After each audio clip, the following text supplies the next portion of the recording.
Maharaj, and also offer obeisances to lotus feet of the Dandi Sannyasi, Shri Srimad Bhakti-Vidanta Dandi Maharaj, Nam Nishta Santa Shri Aniruddhas Prabhuji.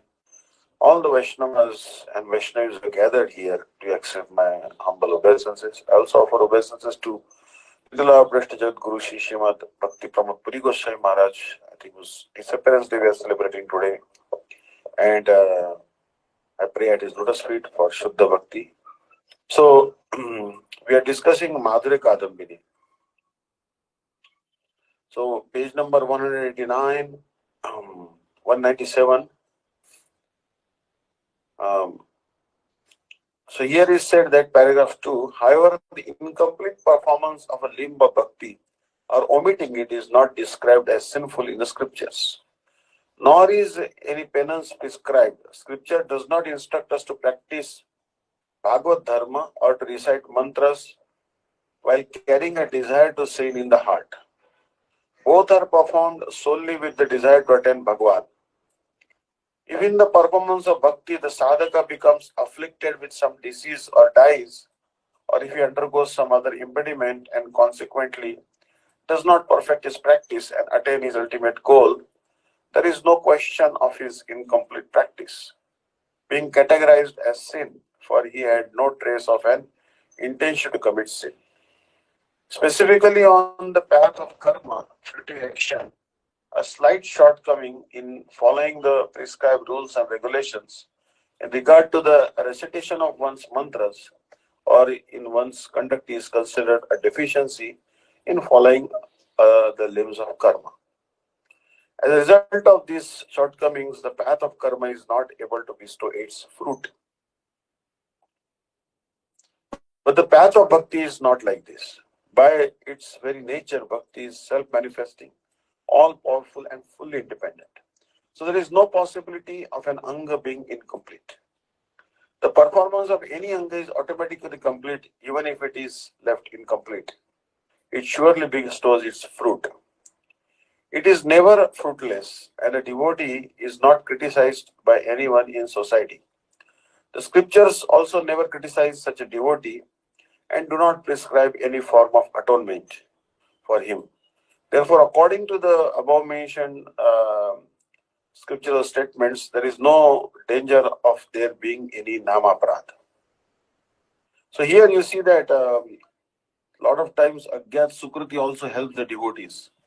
Agyat Sukriti is the, sometimes you'll see that unknowingly you circumambulate a temple of Vishnu, that is also Agyat Sukriti. You observe Ekadashi, that is also Agyat Sukriti. So knowingly or unknowingly, if you are practicing any limb of devotional service, that will give you some bhakti. Understand? So in essence, it is namaprad to chant the holy name or perform any limb of devotion with a conscious desire to sin. Means we should not think that I want to sin. I'm performing this, chanting this holy name, now I'll get a lot of strength, and on this basis of this chanting the holy name, I will start sinning. This is actually a namaprad. Understand? We should not try to trouble others, harass others on the strength of the holy name. And there are a lot of times you get a lot of strength by chanting the holy name. And many devotees, they become very powerful by chanting the holy name. For example, if you take sannyas, you will get a lot of donations, understand? And you cannot use that money to harass others with that money. But you should use that money to help others, serve others. Like we take the example of Srila Bhakti-Vidanta Goswami Maharaj. Srila Gurudev gives an example that whenever, when once Srila Gurudev, he took over the Mathura Math, he became the in charge of North Indian preaching of Gaudiya Vedanta Samiti, and Srila Bhakti Pragyan Keshav Goswami Maharaj appointed him as the in charge of Mathura Math, Keshaji Gaudiya Math. And there was a need for some purchase of some place, some rooms and land, but he had no money. But Srila Vaman Goswami Maharaj, Bhakti-Vedanta Vaman Goswami Maharaj, mercifully gave him 5,000 rupees. But he didn't tell anyone. If you give it by your right hand, if you give money by your right hand, you should not let your left hand know. That is the principle of charity. If anyone will know what charity you have given, then that's not real charity. So that was the nature of Srila Bhakti-Vidanta Mahaman Goswami Maharaj. He used to give money to the devotees because he was sannyasi and acharya. He used to give donations and he used to distribute those donations among the devotees. But he would never let anyone know that what he has given. Understand? So he was using his power, but he was using it for serving the, like Srila Bhakti Pragyan Keshav Goswami Maharaj. He opened a school, Bhakti-Vinod Institute. He was in charge. And he put some subjects there, like some secular subjects and one subject of religion. If you have passed all the subjects, secular subjects like physics, chemistry, mathematics, and social science and everything, but if you failed in the subject of religion, then you are considered fail. Means even if you may get very good marks in mathematics and other secular subjects, but if you don't qualify in the paper on religion, then you are considered failed. Understand? So he ensured that religion gets the topmost importance. That was the nature of Srila Bhakti Pragyan Keshav Goswami Maharaj. So that's why the major problem in all the educational institutions all over the world is that they are not introducing any subject compared to that is consisting of religion. And because religious topics are not discussed, there are so many problems. They are increasing in number. Understand? Like in India, for example, there is a politician by the name Prakash Ambedkar, and he said that the caste system in India should go away. Then only India will be really united. But really speaking, what Gaudiya Math is doing is exactly that. The Gaudiya Math has told us the caste system, we don't believe in caste system. We don't believe in a caste system which is based on birth. The caste is determined by a person's action. That is what is Gaudiya Math. So Gaudiya Math is really doing what Prakash Ambedkar ji is telling. Already Gaudiya Math is doing that. Caste is not by birth. Janmana jayate shudra sanskaratna. So that's why I actually told that transcendental objects have no birth and death, and no father and no mother. This is true of Vaishnavas as well. They are not subject to birth and death, nor do they have worldly family, caste or ashrama. In this world, the Vaishnavas' material situations are only a performance of a prakat manifested and aprakat unmanifested pastimes. By the desire of Sri Bhagavan, Vaishnavas or Bhaktas appear in this world in some family or lineage, but the Shastras forbid us to think that they have a material origin. Arche Vishnu Shilajir Gurusha Naramati Vaishnave Jati Buddhir. Vishnurva Vaishnavanam Kalibala Mathane Padatirthi Abba Buddhi.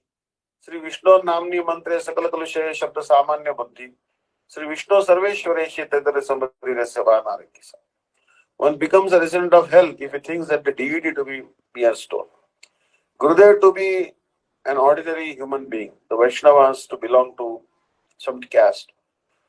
The water which has washed the lotus feet of Vishnu or the Vaishnavas to be an ordinary water, and the mantra and holy names of Vishnu which destroy all sins to be ordinary sounds, and the Supreme Lord Vishnu to be equal to the demigods. Understand? So basically you see that Srila Bhakti Pramod Puri Goswami Maharaj, he was born in the Brahmin family. Understand? But he was very qualified. He was born in Chakravarti family. He took sannyas from Srila Bhakti Gaurav Vaikhanas Goswami Maharaj, who was also born in Brahmin family. But they accepted Srila Bhakti-Siddhanta Saraswati Prabhupada as the spiritual master. Although Prabhupada was not born in Brahmin family. Srila Bhaktivinoda Thakur was not born in Brahmin family. But they knew that Srila Bhakti-Siddhanta Saraswati Prabhupada is a transcendental personality. He has come from Golok Vrindavan. Srila Bhakti-Daita Madhav Goswami Maharaj also, he appeared in the Brahmin family. But he accepted Srila Bhakti-Siddhanta Saraswati Prabhupada as Guru. So it means that we don't follow the caste system, we follow the qualification system. What is your qualification? That decides what kind of Vaishnava you are. Therefore, according to transcendental scriptures, those who attempt to determine a Vaishnava's birth, family, caste in the material world are fools, hypocrites and offenders for that Vaishnava. No karma bandhanam, janma Vaishnavanam chavityate, Padma Purana. Vaishnavas are not under the jurisdiction of birth and karma. Sattvat Shastras prohibit considerations of material birth, family, caste, and so forth for Vaishnavas. Like Chaitanya Mahaprabhu. Chaitanya Mahaprabhu was born in Brahmin family. But what he did, he took Haridas' body and he danced. He personally gave Samadhi to Haridas Thakur by his own hands and celebrated a festival for his disappearance. You can read that in Chaitanya Charitamrita. Although he was born in Muslim family, Mahaprabhu gave him so much honor. Why?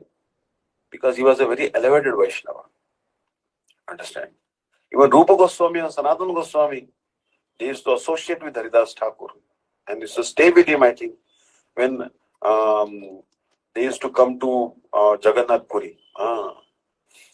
So, from material consideration, Muslims, if you even touch a Muslim, you are supposed to take a bath. You cannot even touch a Muslim. Muslims are so fallen and low class. But if that Muslim man is a devotee, then you are considered purified if you touch him. So it means that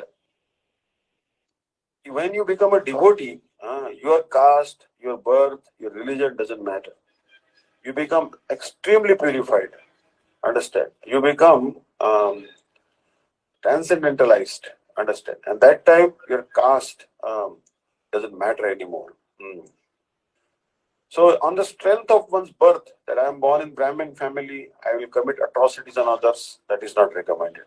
On the strength of one's ashrama, that I am in sannyas ashram, so I will try to always look down upon others and give them hard time. That is also sin. On the strength of japa also, one should not give harassment to others. In other words, it is namaprad to desire to purify oneself of sinful activities knowingly performed on the strength of the holy name or on the strength of any limb of bhakti. Actually, the Vaishnavas, they are not even allowed to kill a mosquito. Mosquitoes actually talk about them, they are amazing. They can totally ruin your sleep. Understand? I have experienced last 1 month I was in another house, and how I could realize their power actually. They really made me stay awake many times. Now in the house I have changed, we have shifted to another preaching center, and now it's much better out here. And I keep some camphor strips here and there. But the problem actually that there are some solutions like they have Good Night or All Out. I don't know this. You have heard about this product called All Out. This All Out is a product like you put it in the electric socket and it will send out some vapors, and then those vapors will drive away the mosquitoes. Understand? So, but All Out actually is not good for health, because All Out uses some insecticides, and these insecticides are banned in many parts of the world. So therefore, actually,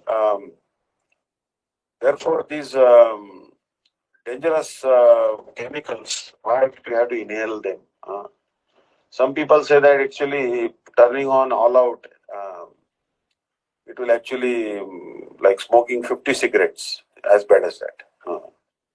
So it's so bad, this All Out. But I use mosquito net, I cover myself with mosquito net, or I just keep some camphor strips in my room, and the smell emanating from the camphor drives away the mosquitoes. There are ways actually. So the point is that I cannot kill a mosquito just because I'm a devotee or a sannyasi, or I think I can get rid of that sin by chanting the holy name tomorrow. No. If I should let the mosquito live, but use some techniques by which the mosquito would not come to my room, I should drive it away. Understand? Like cockroaches are coming to your kitchen, then you should keep it so clean that there will be no cockroaches there. Understand? So then they would not have, they have nothing to eat, so they wouldn't come. Understand? Like in my room, some ants were coming. Ants were coming from and they were biting me. So could not sleep. Daytime they are all hunting for food because of rainy season. And then they are used to bite me because maybe I've eaten some sweet prasadam. So they like me. So anyways, it was difficult to sleep. So then we have something called Lakshman Resha, one chalk, and that is like insecticide chalk, and you draw a line with it, they don't cross it. Like for Sita, Lakshman had drawn one line by the tip of his arrow so that no one would be able to kidnap or harass Sita. But Sita crossed that Lakshman Resha, the line drawn by Lakshmana, and she was kidnapped. So there is one product called Lakshman Resha. We use that, so that is the last recourse. What can we do? But they say that turmeric will drive away the ants also. If you put sprinkles of turmeric, but turmeric will convert your clothes also yellowish. They will turn your clothes yellowish. So what I'm saying is that such a sin becomes as hard as thunderbolt, and one cannot get free from it. So when you commit sinful activities on the strength of bhakti, then that sin becomes as hard as a thunderbolt, and one cannot get free from it. Like if you have, for example, you have some cancer cells growing in your body, then cancer tumor is growing in your body, and then you can get rid of it in the beginning stages. Understand? So for cancer tumor, Sripad Anirudh Prabhuji told me one medicine, and that is radium brom. This radium brom actually is having very good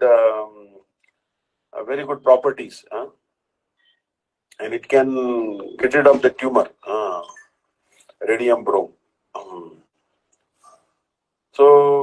But if it has grown too much, this tumor, then the radium brom will not work. So the point I'm making is that if you are unknowingly committing any sin, then the holy name will eradicate that sin. But knowingly, on the strength of chanting the holy name, then that sin will become like a thunderbolt, it will become an offense. So 1E, by taking shelter of Bhagavad Dharma, all obstacles are destroyed. Understand? Today I was reading one prayer by Srila Bhakti-Vidanta Swami Maharaj. He wrote on Jaladuta. When he was on Jaladuta, when he went to Boston Pyre, and he said that these people are very, very passionate. Very, very passionate. They are all in passionate mode of, these Americans are in mode of passion and ignorance, more or less. Very few people are in mode of goodness. How am I going to preach? How am I going to preach the philosophy of Krishna consciousness in this place? And then he wrote one song, Markine Bhagavad Dharma. In that one actually, he's actually begging to Krishna. Bada Krupa Kaile Krishna Adha Mera Prati Kilagiyani Lehetai Kuroe Begati. Why you have brought me to this passionate place? He said, he praying, I have no bhakti, I don't know any Vedanta. Why still they call me Bhakti-Vidanta? Bhakti Pragyan Keshav Goswami Maharaj has given me this title, Bhakti-Vidanta. How will I convert them? But then he had confidence that if they listen to the message of Bhagavatam, Vidyate Hridaya Granthis Chiddante Sarva Samshaya Krishyante Chasa Karmani Shiyante Chasa Karmani Krishnamevahanieshwari. That if they hear, they give oral reception to the message of Srimad Bhagavatam, then the knots of their heart will go away. And they will be able to rectify their this thing. So if you take shelter of Bhagavad Dharma means if you become a devotee, if you listen to the message of Srimad Bhagavatam from a person Bhagavat, not from any materialist person, you hear Bhagavatam. And then all obstacles will be destroyed in your bhakti. So the following statement is seen in the Shastra. Even ignorant person easily attain their eternal well-being, Shri Bhagavan, by following all the methods he has prescribed. Know these methods to be Bhagavad Dharma, Bhakti. So what is Bhagavad Dharma? Bhagavad Dharma is what Chaitanya Mahaprabhu told, or what Krishna told in Bhagavad Gita, or what Krishna instructions to Dhava, or the great devotees like Narad, what they have instructed to Vasudeva, or what Vasudeva has instructed to Shukdev Goswami. If you follow those instructions, then all your obstacles in your life will go away. An ignorant person will also attain their eternal well-being. Like Srila Gurudev actually tells a story of one of his godbrothers. And that godbrother was not very intelligent. He was not very intelligent, but he was always chanting the holy name. And he didn't have any sharp mind also. So, but he was always chanting the holy name, and whoever he met, he used to tell them to chant the holy name. And Srila Gurudev always sometimes joke with him, and sometimes, but he never minded anything. He always kept on chanting the holy name, and Gurudev used to respect him. Gurudev used to respect him because he was always chanting the holy name. So even if someone is not very intelligent, but he takes shelter of this Bhagavad Dharma, starts following Ekadashi, start chanting the holy name, his life will change. It doesn't take much intelligence to practice this Krishna consciousness movement. And sometimes I do think about it, that when I did engineering degree or when I was working on Wall Street as a computer programmer or database administrator, all the tasks I had to do required a lot of brain. But bhakti, no brain is required. Understand? It's a relax. You simply take some prasadam, whatever prasadam is available. It's not necessary that you have to have very sumptuous prasadam, lot of delicacies, a lot of food, different types of foodstuffs, even simple rice or simply simple some millet porridge, and you can take some something with some sabji. Many of our acharyas, they didn't even wear clothes.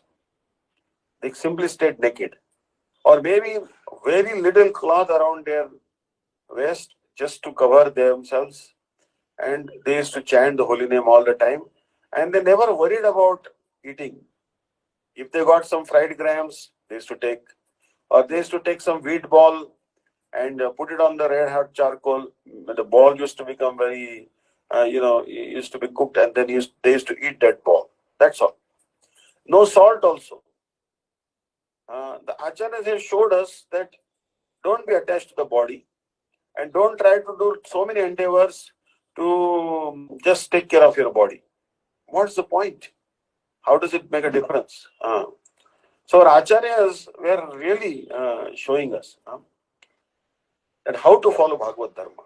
Even while running on this path with his eyes closed, that is to say, with some lapse in his proper observance of the prescribed rules and regulations, he will not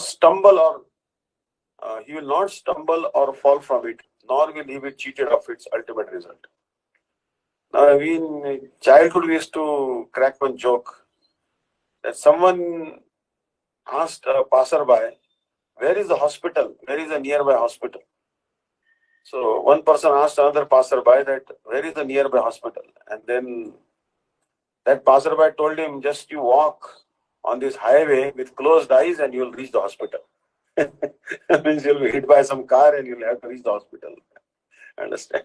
So if you walk with closed eyes on a highway, what will happen? You'll land in the hospital anyways. So he was telling the address of the hospital indirectly, that they will take you to the hospital. You don't have to go to the hospital. So what I'm saying is that on the path of bhakti is not like the highway, walking on a highway or, interstate highway like this. No. Even if on this path with eyes closed, if you walk, means if there is some lapse in his observance of the prescribed rules and regulations, sometimes it may happen. Sometimes it may happen that you cannot chant Annik on time. Like once, Srila Bhakti Rakshakshidhar Maharaj, he met one Madhva Sampradaya devotee, sannyasi, and he said that I cannot chant my Gayatri on time because there are so many people who are just waiting for me to ask questions and all. Then he said, yes, that is your duty. You have to answer their spiritual questions, and when you get time, you do your Annik, because you understood the meaning now. So preaching, Srila Bhakti-Vidanta Vaman Goswami Maharaj also used to say, once many devotees accompanied him to preaching Assam, to Bhakti-Vidanta Vaman Goswami Maharaj, and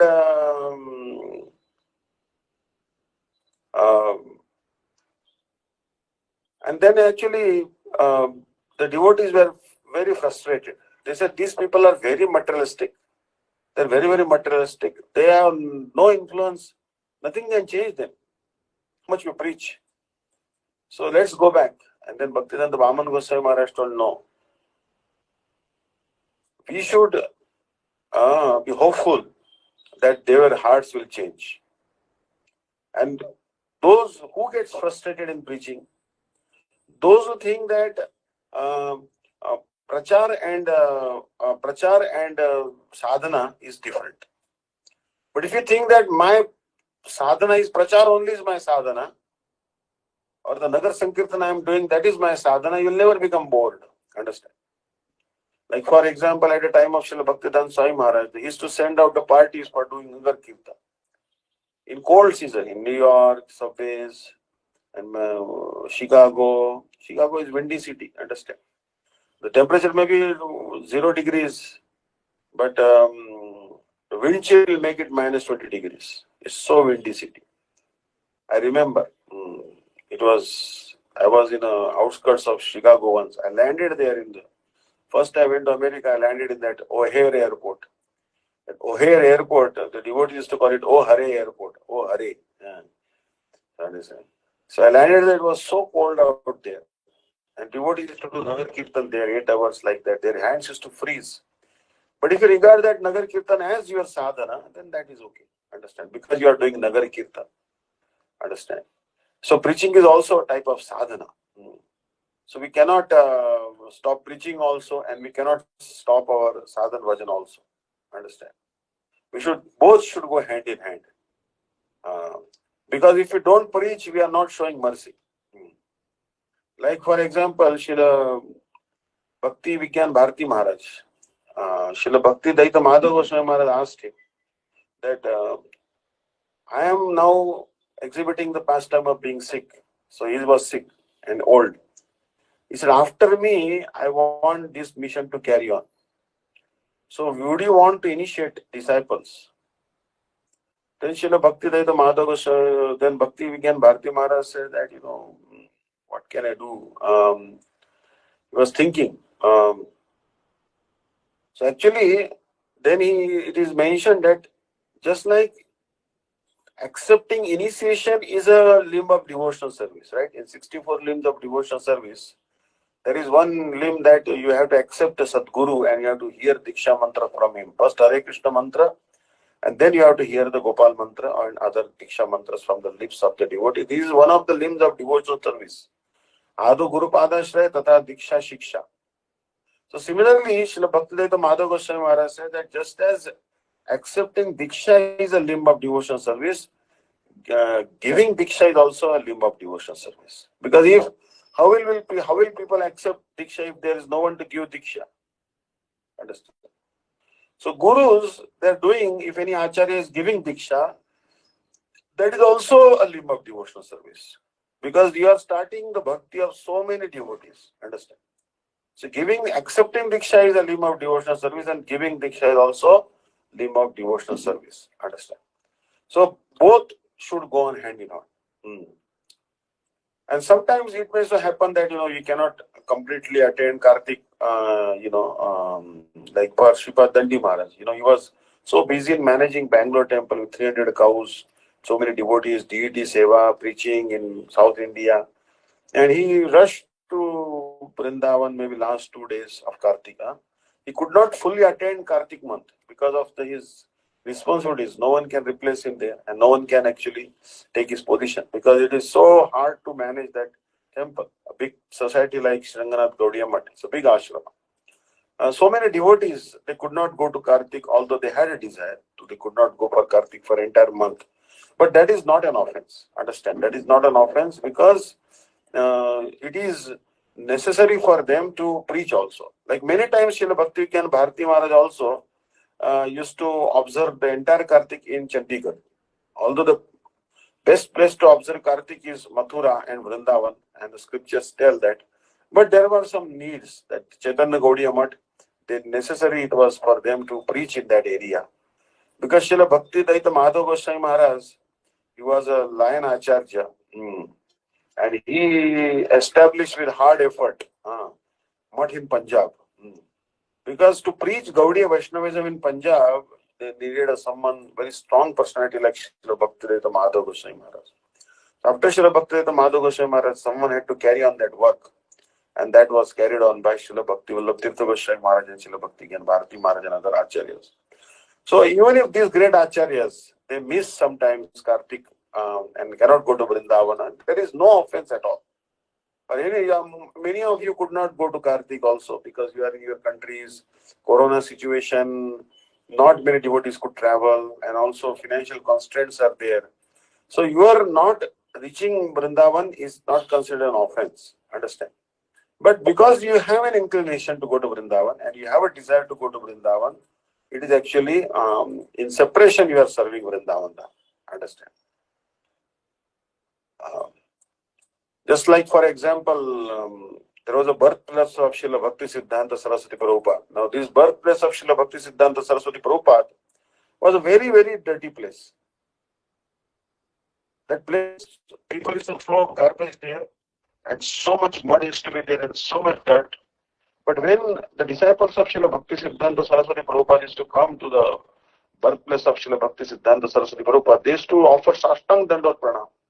Imagine in total dirt, rotten things are lying around, and they are with their saffron clothes, very wonderful clothes. They used to lie full flat on the ground.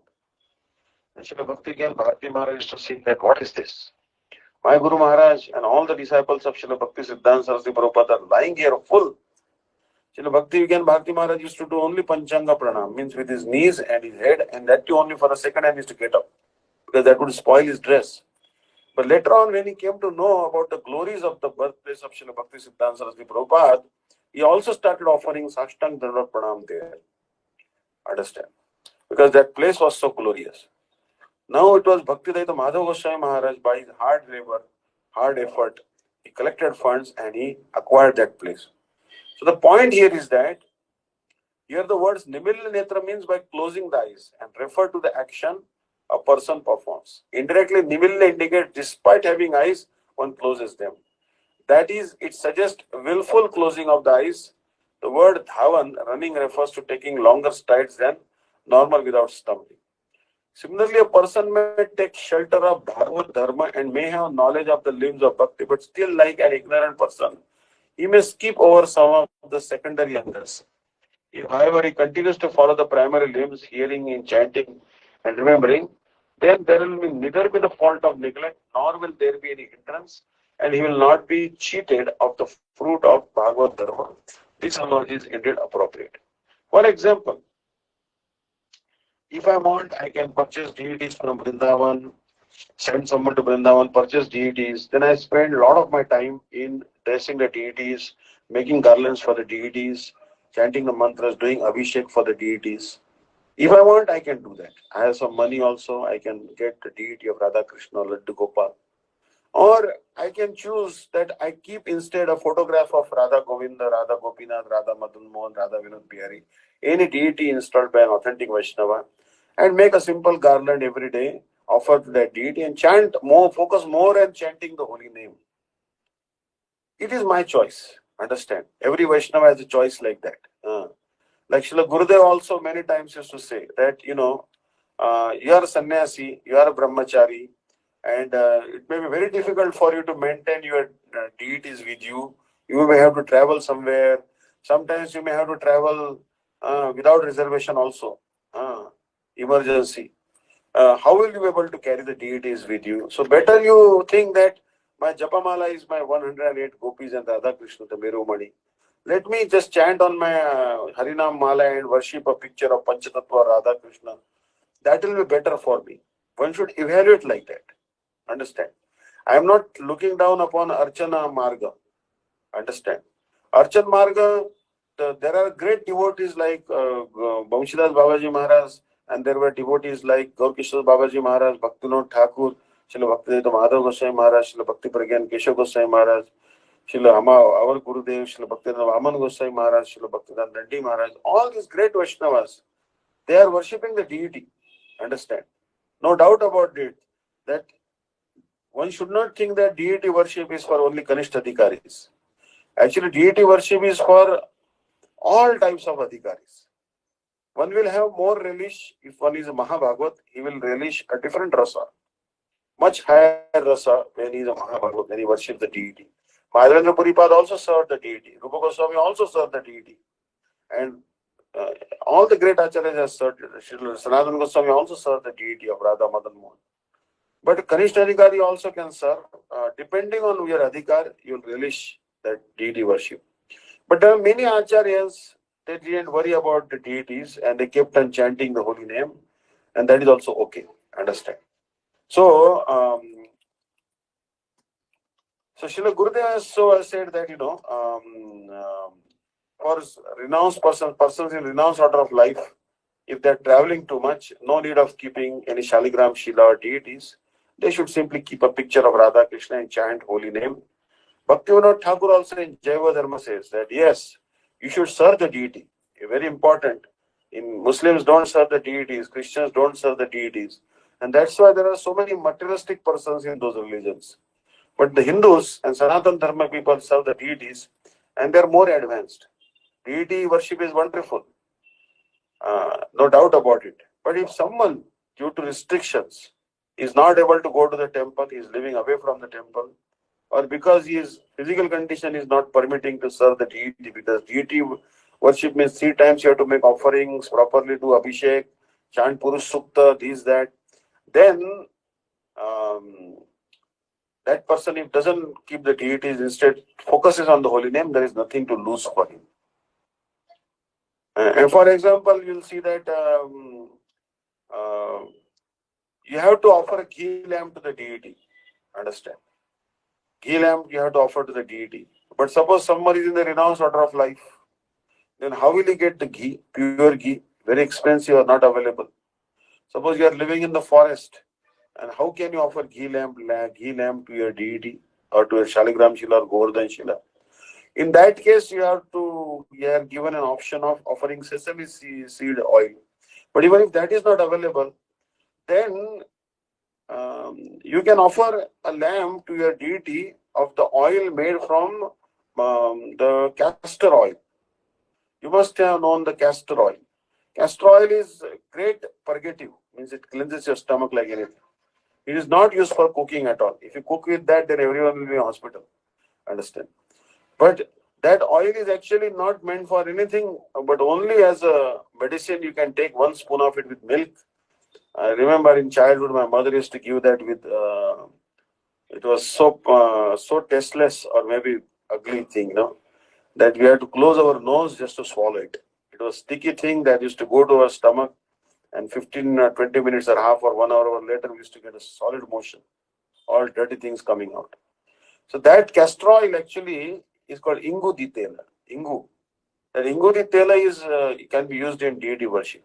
So Srila Bhakti-Vedanta Swami Maharaj, when he started Gita Nagari, then he said that we don't want any electricity here, because electricity means you have to again get a power grid, transformer. It's a distributed model of electricity, and again you have to pay the bill to the government. You simply chant in the night. You put in front of the deity plant some castor plants, make the oil from that, and then you just light the castor lamps and chant all night. No need of electricity. So I went to Gita Nagari, there were no electricity there, some houses. Understand? So anyways, many acharyas also without electricity they did bhajan.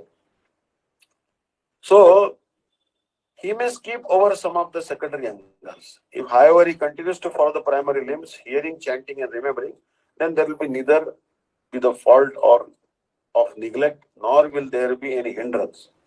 He will not be cheated of the fruit of Bhagavad Dharma. This analogy is indeed appropriate. So 3 limbs, Shravanam, Kirtanam, Vishnu Smaranam. Now the question comes that Shravanam, hearing, is given number 1 priority. Although Kirtanam is the topmost limb, but hearing is also very important. Suppose you are not hearing Harikatha, then your mind will become restless, and after some time you'll leave your Japamala and everything, and you will want to go home, again go back to your mother, father or your wife or something. Understand? So those who don't hear Harikatha, there is always a chance of falling down. That's why it is very, very important to hear Harikatha. Very, very important. Shravanam, Tachrunu. And then we should engage in chanting and remembering. But hearing Harikatha, we should not neglect.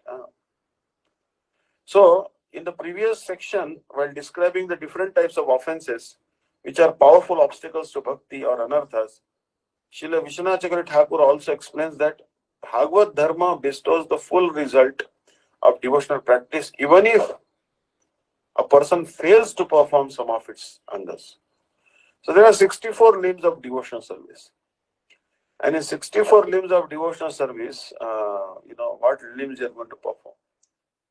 Recently, there was actually a debate, and it's perpetual debate. Now, Kartik month is getting over today. Tomorrow, we'll be shaving, and then Katyani Vrata begins. Understand? Now, this Katyani Vrata, shall we follow it or not follow it? Then actually there is one devotee by the name Madhukar Prabhu, my god brother. He's also on Facebook. He gives classes also. So I asked Madhukar Prabhu that are you going to do, just like I asked him, that are you going to do Katyani Vrata? Then actually he told me no. He said, I am not going to do Katyani Vrata. Then I said, why? Then he sent one message of Srila Gurudev, audio message and also his transcription. So there is one Didi living in Gopinath Bhavan, her name is Vrindavan. So that Mataji, Vrindavan Lila Mataji, she actually transcribed this lecture of Srila Gurudev in English, and then said, no, Katyani Vrata will not do. No, Katyani Vrata will not. So Gurudev told, actually, the gopis, Sadhan Siddha gopis worship Katyani. And Krishna appeared before them and satisfied their desire. So Gurudev said that if they worship Katyayani Durga, then Katyayani should have come before them. Why Krishna came? And Gurudev is telling that actually they didn't worship Katyayani at all, they worship Krishna only. Understand? So he said that for us, there is no need of this Katyayani Vrata. We should better be satisfied by this Kartik Vrata is enough for us, no need for us to follow Katyayani. That was actually what I heard. Transcription, I can forward that to you. So the point here is that if someone doesn't do Katyayani Vrata, understand. Or another example I am giving is that we should, like Sripad Dandi Maharaj. I told Dandi Maharaj that devotees are taking a trip to Mathura, Kashi, Dwarka, Gaya, and then many places they're going, and they're telling me you should also join us. Then Sripad Dandi Maharaj told me that, actually for Vaishnavas, for especially Gaudiya Vaishnavas like us, only two places are most important. If you visit two places, then actually you have visited all the holy places in the world. One is Vrindavan, other one is Navadvip. Because in Vrindavan and Navadvip, all the holy places are present. Understand? So if someone doesn't visit all the holy places and only visits Navadvip or Vrindavan, he has nothing to lose. Understand? So it is not considered defective if he doesn't go to Dwarka and only goes to Vrindavan or in Navadvip and he does bhajan there. It is not considered defect. Understand? Although he's keeping one of the limb of devotional service is visiting the holy places like Dwarka and Haridwar also. There are 7 places. But because he is taking up the higher process, he is not considered a loser. Understand? He has nothing to lose. So now the revered author explains how a person makes a rapid advancement on the path of bhajan despite breaching the angas of bhakti or Bhagavad Dharma. There is no fear of his falling down or committing an offense. The author establishes this on the evidence of verses from Srimad Bhagavatam. Shri Kavi Yogendra says to King Nimi, Yevai Bhagavata Prokta Upayahi Atmalabdhe Adnyaha Pumsam Avidusham Vidhi Bhagavatan Hita. Yan Asthaya Naro Rajan Na Pramadet Karhichit Dhavan Nimilyava Netre Nastare Na Pateti. Now these Navayogendras, this Kavi, these are the 9 sons of Rishabdev, liberated persons. They are talking to the great king Nimi, forefather of Mother Sita. By following all the methods Bhagavan has prescribed, even ignorant person easily attains their eternal well-being. Shri Bhagavan himself know these methods to be Bhagavad Dharma. Now, whatever Bhagavan is instructed in Bhagavad Gita or Bhagavatam, if you follow these instructions, you will get your eternal being. Means you will attain Bhagavan himself, the lotus feet of Bhagavan or Bhakti for Bhagavan. So the methods prescribed by Bhagavan in Bhagavad Gita, Chaitanya Charitamrita or Srimad Bhagavatam is called Bhagavad Dharma. O king, by taking shelter of Bhagavad Dharma, a person will never be hindered by any obstacle. even while running on this path of bhakti with his eyes closed. So Bhagavad Dharma is so easy and so much because now this is the age of insurance. For everything there is an insurance. People buy a life insurance, accident insurance, the insurance for fire, insurance for drowning, insurance for their factory, insurance for their flight, insurance for their voyage, insurance for their everything. Because they are skeptical what will happen next moment. Understand? So here the insurance is there. If you follow Bhagavad Dharma, if you worship Vishnu, then you will never be hindered by any obstacle. This is the insurance. Understand?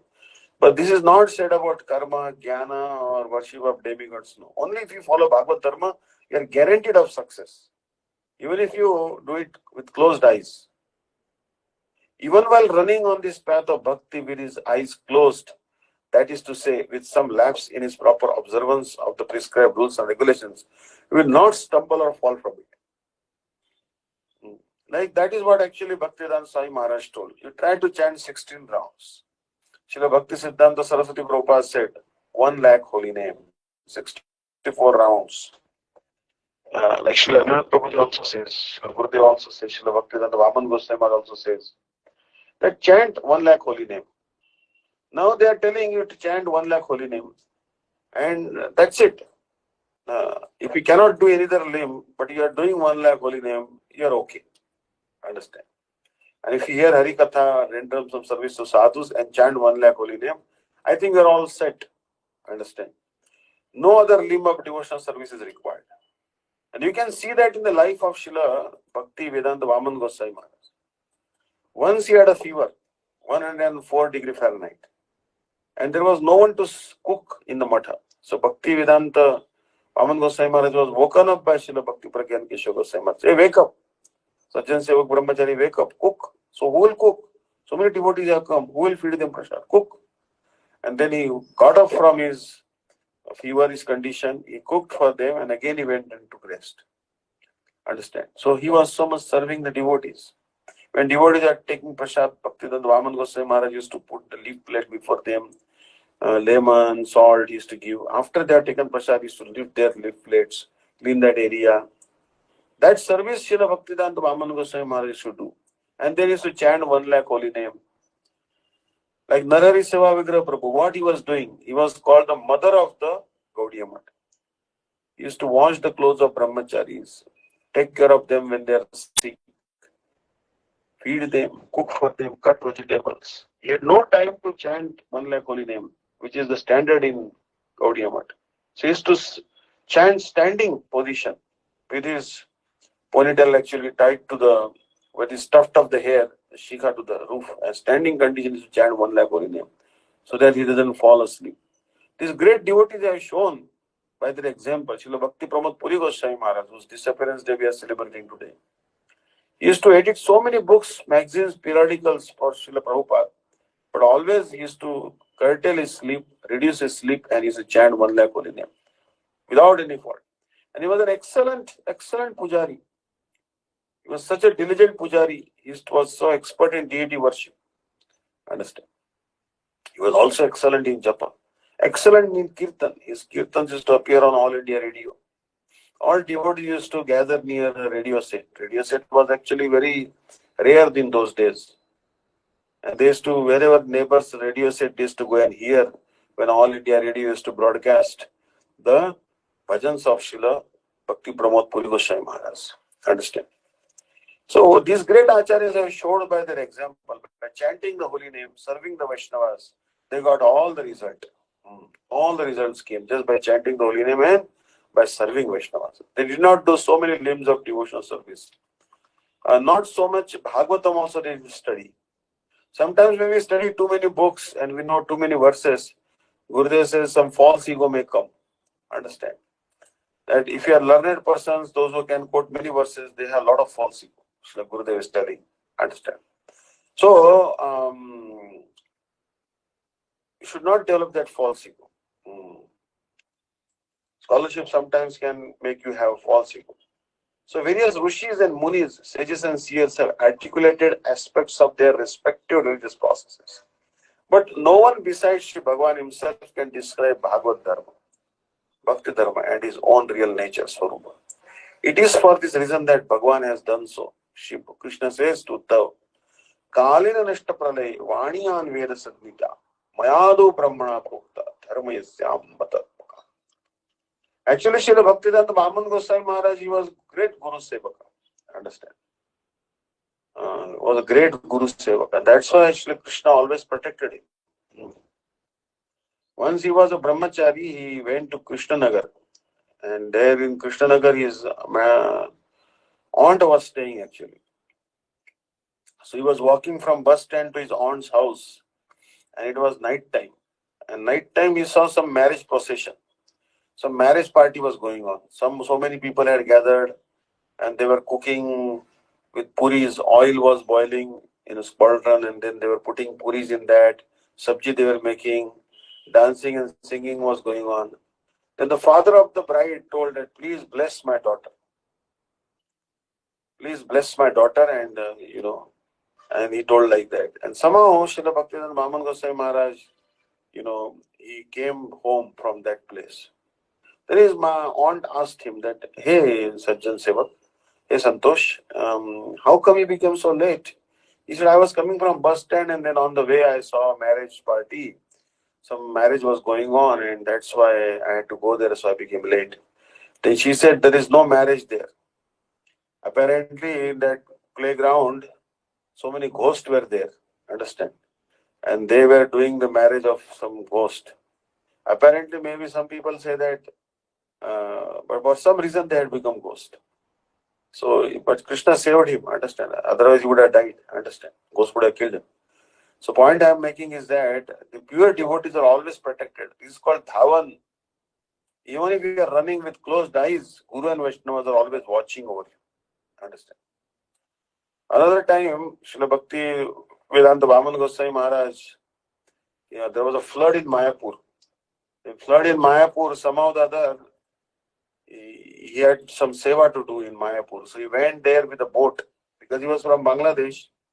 He was born in Khulna or some other district, I think, Khulna. There, he was very expert in. He was very, very expert in rowing the boat. So somehow he went to in the flood with the boat. But the flood was so intense, the waves were so intense of Jamuna or Ganga, that his boat was carried away. And somehow he was dangling with a branch of a tree. He was hanging with a branch of a tree and the boat was gone. So when his boat was gone, he didn't know what to do. Understand? And he saw that that was not enough. The branch had many snakes because snakes had no place to go because the flood was intense. So there were many poisonous snakes on the branch by he was hanging. And he was praying to Bhagavan, oh Bhagavan, please, they should not bite me. Understand? And Bhagavan protected him. There's no snake beat him. Then the devotees saw that, some people saw that he was hanging by a branch and his boat was gone. They came and rescued him. So for the service of his Guru Varga Krishna, he took that risk of, rowing a boat in the flood, intense flood in Ganga. But Krishna protected him. Understand? So when you are serving the Vaishnavas, when you are trying to serve the Vaishnavas, so many dangers may come, but Krishna will protect you. So my dear Uddhav, with the inevitable passing of time came the period of annihilation. And the transcendental message of the Vedas was lost. So basically, that is what the Meer avatar is meant for. Pralaya payoti janirvatavanasi vedam vigitavahi sacharitramakedam keshavadrita meena sharira jai jagadisha hare jai jagadisha hare jai jagadisha hare. At a time of cosmic annihilation, there is a torrential rain for 100 years. And in that flood, the message of Veda was lost. For this reason, at a time of the following creation, I again instructed this Vedic knowledge to Brahma in accord with my resolve. My instructions to him initiate the path of devotion to me, Bhagavad Dharma. So whenever the Vedic knowledge is lost, what Bhagavan does? Oh, Bhagavan again will instruct the devotees. Bhagavan will instruct Brahma about this transcendental knowledge. Sometimes Bhagavan will help recover the Vedic knowledge. Sometimes Madhu demon or Kaitak demon, they steal the Vedas, that Bhagavan kills them and recovers the Vedic knowledge. Knowledge is very important. Without knowledge, we are like animals. Understand? So, Bhagavad Dharma is nothing but the instructions given by Bhagavan. Vedic knowledge is nothing but the instructions given by Bhagavan. The Vedas are considered the exhalation of Bhagavan, the Nishwas of Bhagavan. The fruit of Bhagavad Dharma is the attainment of prema for Bhagavan and direct service to him. The Bhagavad Dharma is meant for the prema. Prema pumartho maha. Chaitanya Mahaprabhu also told. Prema, the fifth and final achievement of human life is to get Krishna prema and direct service to Krishna. Since Bhagavan has personally explained with his own lotus mouth how to attain such prema and loving service, that explanation is trustworthy and flawless. So, we have to listen to the authority. Understand? Like Srila Bhakti-Vidanta Saraswati Prabhupada, they asked him that Jesus is the Guru. Jesus is the Guru, is the Guru of Christian religion. So what is need of you or any Acharya in the current time? Jesus is there. Jesus came, he gave the instructions. And then what is the use of you? Why we need a Mahanta Guru or a spiritual master now? If the Guru already had come, Jesus had already come. Then Srila Bhakti-Siddhanta Saraswati Prabhupada said that yes, suppose the water of Ganga manifests from Himalayas in Gangotri, but it is flowing, but everyone cannot go to Gangotri. Can you go to Gangotri? It is very difficult to go to Gangotri, where the Ganga originates. It is in deep forest. It is in a very dense, deep forest and top of a mountain, which is only some trekkers can go there. Ordinary people cannot go to the Gangotri. So, although Jesus gave the knowledge or any predecessor Acharya may have given knowledge, but it's very difficult to approach Jesus or approach Brahma now for knowledge because they are living so high up. So then what happens? The Ganges water starts flowing. It flows through Prayag, Kanpur, Kashi. Finally, the water comes to Navadvip and then goes to Ganga Sagar. So in Navadvip, when we go for parikrama, we can happily drink the Ganges water. We can take bath in the Ganges water because the Ganga stream has come down. So because the knowledge given by predecessor acharyas, it is accessible to everyone because of the Mahanta Gurus, the spiritual masters who preach everywhere on the earth in the current time, in the present time. Although there were past acharyas, there were great past acharyas, but their presence will not be very useful for us. We will not realize what they are saying unless we contact a living source of knowledge. That is our Mahanta Guru, current Guru, who is giving us knowledge. For example, I was born in India, in Hindu culture. I knew Mahabharata also. I had read Mahabharata. I had read Bhagavad Gita also. I had Bhagavad stories also I had heard. But all the books of great Vyasadeva in my house. But I could not, I didn't know what he has written. Because I had not contacted a Mahanta Guru. Although I was born, I had faith in Krishna because my father and mother had faith in Krishna. So I also had faith in Krishna. But that faith was not very strong. It was actually not rooted in transcendence. But when I met Srila Gurudev, when I heard his Harikatha, when I got initiated by him, then a difference in my life came. Not until then. So Vyasadeva's teachings were not helping me, although they were present in the book form in my house, but I could not get the gist of it, what he was trying to say. Because Mahabharata is very vast. And Ramayana is also so vast. So how will you know what is the... But when I met Srila Gurudev, the first thing he told me that you chant Hare Krishna Mahamantra. This Mahamantra is Krishna only, not different from it. It can fulfill all your desires. And it can take you to Golok Vrindavan. Chant this Mahamantra. So it was very easy. He told us to chant Mahamantra, follow Ekadashi, not to take meat, fish, eggs. gambling, that's it. And serve, have faith in him and serve him. He told some simple things. What he told was the essence of all the Vedic culture, all the Vedas. Understand? So Bhagavad Dharma is the process by which even an ignorant person can easily attain me, the Supreme Soul. By these words of Sri Bhagavan, every human being has been granted eligibility for bhakti. Now, Jaiva Dharma, there's a big discussion will come. Tomorrow we'll have Jaiva Dharma class. Are Muslims eligible for bhakti or not? Everyone is eligible for bhakti. For example, you hear the story of Shivratri Katha. There was a hunter. He went to hunt in the forest, and then somehow or other it became late in the night, and he started plucking the leaves of bilva trees, which are 3 leaves, and underneath there was a Shivalinga. He started dropping those leaves on the Shivalinga. It was the night of Mahashivratri, so he accidentally stayed awake. When his bow or his arrow fell down on the ground, he bowed down to pick up his bow and arrow.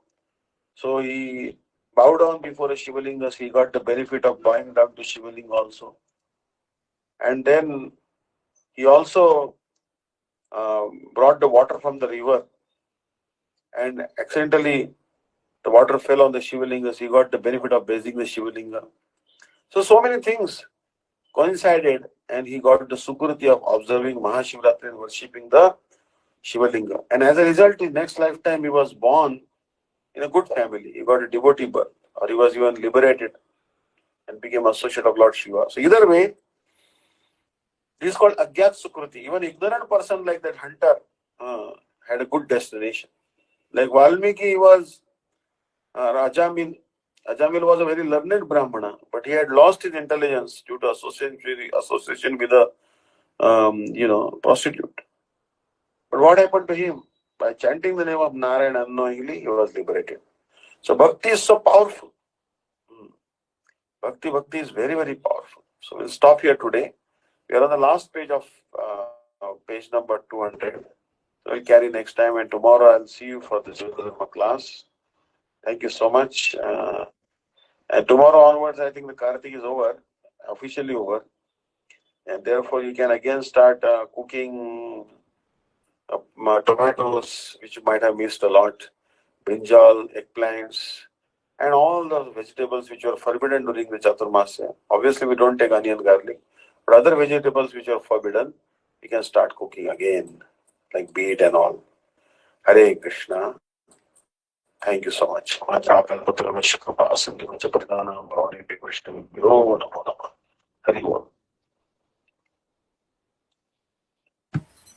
Hare Krishna Maharaj, Dhanyavad Pranams. Thank you so much for that beautiful class.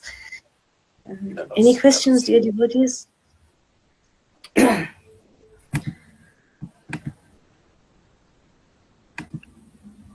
Okay, so there's no questions, Maharaj. Thank you so much. Please can you finish off? Jai Bhavani. जय श्री श्री गुरु गौरांग गंधर्व विकार गिरिधारी श्री श्री राधा विनोद बिहार जी की जय। जय नितला पृष्ठ जगत गुरु शिष्य भक्तिदांत नारायण गोसाई महाराज गुरुदेव की जय। नितला पृष्ठम विष्णुपाद शिष्यमत भक्तिदांत वामन गोसाई महाराज की जय। नितला पृष्ठम विष्णुपाद शिष्य भक्तिदांत त्रिविक्रम गोसाई महाराज की जय। नितला पृष्ठम विष्णुपाद शिष्यमत गौरवंद गोसाई महाराज की जय। नितला पृष्ठम विष्णुपाद शिष्यमत भक्तिदांत स्वामी महाराज की जय। आचार्य केशव शिष्यमत भक्ति प्रज्ञान केशव गोसाई महाराज की जय। जय नितला पृष्ठम विष्णुपाद शिष्यमत भक्ति प्रमोद पुरी गोसाई महाराज की जय। तृतीय शुभ तिरुवातिथि महामहोत्सव की जय। जगत गुरु शिल भक्ति सिद्धांत सरस्वती गोसाई प्रभुपाद ठाकुर प्रभुपाद की जय।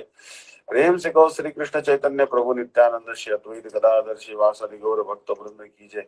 जय श्री श्री राधा कृष्ण गोप गोपी गोवर्धन द्वार शवनात्मक मंडल की जय।